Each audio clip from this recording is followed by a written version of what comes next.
ఇక విజయవాడలో జరిగినటువంటి ఆ వరద ప్రభావంతో ఇబ్బంది పడ్డటువంటి ప్రజలకి భరోసానిచ్చేందుకు వంగలపూడి అనిత అయితే మాత్రం అక్కడ ప్రజల్లో మమేకమై సహాయక చర్యల్లో అయితే మాత్రం పాల్గొంది. మరోపక్క పోలీస్ శాఖకు సంబంధించినటువంటి అధికారులతో కూడా ఆమె సమన్వయం చేస్తూ ఆమె అయితే మాత్రం ప్రజలకు భరోసా ఇచ్చేటటువంటి ప్రయత్నం చేసింది. కలెక్టరేట్లో అయితే మాత్రం సీఎంతో పాటు ఆమె కూడా ఉండి రివ్యూ నిర్వహించడం జరిగింది. మరోపక్క రాత్రి సమయంలో కూడా ప్రజలతో మమేకమై వాళ్ళకి సహాయ సహకారాలు అందించడానికి అధికారులకు అయితే మాత్రం పలు సూచనలు సలహాలు ఇవ్వడం జరిగింది. ఈ కోవలోనే విజయవాడలో ఉన్నటువంటి వంగలపూడి అనిత నివాసం కూడా వరదలో మునిగిపోవడంతో మరోపక్క అక్కడ తక్షణ సహాయ చర్యలు చేపట్టాల్సినటువంటి అవసరం నేపథ్యంలో వంగలపూడి అనిత అయితే మాత్రం అక్కడ అధికారులను వారించి ఇక్కడ కాదు ముఖ్యంగా ప్రజలతో మమేకమై ప్రజల్లో సేవ చేయాలి, ప్రజలకి సహాయ సహకారాలు అందించాలని చెప్పేసి అధికారులకు అయితే మాత్రం ఆదేశాలు ఇవ్వడం జరిగింది. ముందు నా ఇల్లు ముఖ్యం కాదు, ప్రజల ప్రాణాలు ముఖ్యం అని చెప్పేసి ఆమె అధికారులను అయితే మాత్రం అలర్ట్ చేయడం జరిగింది. అంటే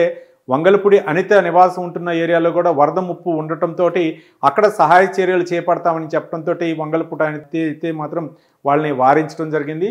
మరోపక్క ఆమె నిన్నటి నుంచి కూడా వరద ప్రభావిత ప్రాంతాల్లో సీఎంతో పాటు అలాగే సహచార మంత్రులతో కూడా ఇక్కడ రివ్యూలు నిర్వహిస్తూ ఒక జిల్లా కలెక్టర్లతో కూడా ఆదేశాలు ఇస్తూ మరోపక్క పోలీస్ శాఖ కూడా ఒక సమన్వయం చేసుకుంటూ ఏ విధంగా చర్యలు చేపట్టాలి, అలాగే ఈ యొక్క నష్ట నివారణ ఏ విధంగా తగ్గించాలి, ముఖ్యంగా ప్రాణ నష్టాన్ని ఏ విధంగా తగ్గించాలనే విధంగా వంగలపూడి అనిత అయితే మాత్రం నిన్న చేసినటువంటి ప్రయత్నాలు అవ్వచ్చు, లేకపోతే తన నివాసం ఆ వరదలో మునిగిపోయినా సరే ఆమె అయితే మాత్రం లెక్క చేయకుండా వరద బాధితులకి సహాయ సహకారంలో పాల్గొనడం ఏదైతే ఉందో చాలామంది కూడా ఒక పక్క రాజకీయ విశ్లేషకులు, మరో పక్క పౌర సమాజం కూడా ఈ యొక్క వంగలపూడి అనిత చేస్తున్నటువంటి ఈ యొక్క ప్రయత్నాలను అయితే మాత్రం అందరూ హర్షిస్తున్నారు.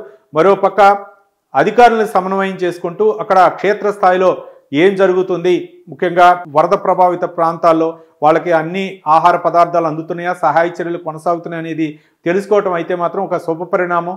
ఒక మంత్రి అని మరిచిపోయి వచ్చి ఇక ప్రజలతో దగ్గరకు అవ్వాలనే ఉద్దేశం ఏదైతే ఉందో ఆ చేస్తున్నటువంటి ప్రయత్నం అది చాలా సంతోషకరాన్ని ఇస్తుందని చెప్పేసి చాలామంది ప్రజలు కూడా హర్షం వ్యక్తం చేస్తున్నారు.